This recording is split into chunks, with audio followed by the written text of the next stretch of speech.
আজকে আমার আম্মার সাথে কথা হয়েছিল যে এক বছর আগে একবার কথা হয়েছিল যে আমি মাদ্রাসা চালাইতেছি, পরিচালনা করতেছি সেই বিষয়ে। তো আজকে আমি আম্মাকে আবার বললাম যে আমাদের তো 15 তারিখ মাহফিল আছে। তো আম্মা বললো যে তোমাদের সফলতা কি?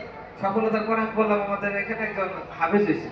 তারপর মা আমাকে মাথা হাত দিয়ে বলে দিছে যে তোমার মাহফিল করতে যা খরচ হয় আমি এখানে শরীর হব। তো আমার মার জন্য দোয়া করবেন। মায়ের বয়স হয়েছে, একটু অসুস্থতা থাকে, তো তাকে সুস্থতা দান করালা এই বিষয়ে একটু আপনারা দোয়া করবেন আমার জন্য। আর আমাদের মাদ্রাসায় যে ব্যক্তিরা একটু তারা সবাইকে একটু দেখাবেন আসলে আমার গায়ের লোক তারা যেতেছে যে ওনাকে দেখেছে না, ওনার ছেলে হাফেজ হয়েছে, এটা যে কত বড় একটা মূল্যায়ন। আপনাদের অনেক মাদ্রাসা আছে হাফেজ কিন্তু হয় না, হয়তো বড় বড় ক্লাস পর্যন্ত যায়, হাফেজ হওয়াতে অনেক কষ্ট। তো সেই হিসেবে আবু বকর কোথায় আসতেছে? তো আমি আবার আমার টিচার স্টাফ যারা আছে হুজুরদের তাদেরও আমি ধন্যবাদ জানাতে চাই যে তাদের অক্লান্ত পরিশ্রমের মাধ্যমে একজন হাফেজ হয়েছে এবং তাদের মুখে থেকে শুনলাম যে আগামী বছর নাকি আরো 4 জন হবে।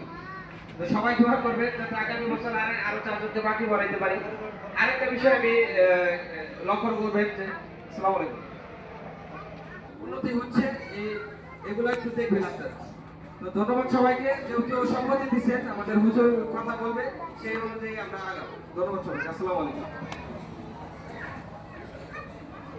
আলহামদুলিল্লাহ যে